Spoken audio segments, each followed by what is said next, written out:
ಯಕ್ಷಗಾನ ಅಭ್ಯಾಸ ಕೇಂದ್ರೀಯ ಬಾಲ ಯಕ್ಷ ಪ್ರತಿಭೆ ಯಕ್ಷಗುರು ಶ್ರೀಯುತ ಶೇಖರ್ ಡಿ ಶೆಟ್ಟಿಗಾರ್ ಕಿನ್ನಿಗೋಳಿ ಅವರ ಶಿಷ್ಯೆ ಐಶಾನಿ ದೀಪಕ್ ದುಬೈರವರು ಕಟೀಲು ಶ್ರೀ ದುರ್ಗಾ ಪರಮೇಶ್ವರಿ ದಶಾವತಾರ ಯಕ್ಷಗಾನ ಮಂಡಳಿಯಲ್ಲಿ ಸೇವೆ ಸಲ್ಲಿಸುವ ಮೂಲಕ ನಮ್ಮೆಲ್ಲರ ಪ್ರೀತಿಗೆ ಪಾತ್ರರಾದರು.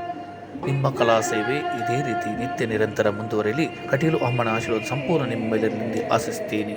ಯಕ್ಷಗಾನಂ ಗೆಲ್ಗೆ, ಯಕ್ಷಗಾನಂ ಬಾಲ್ಗೆ, ಯಕ್ಷಗಾನಂ ವಿಶ್ವಗಾನಂ. ಧನ್ಯವಾದ.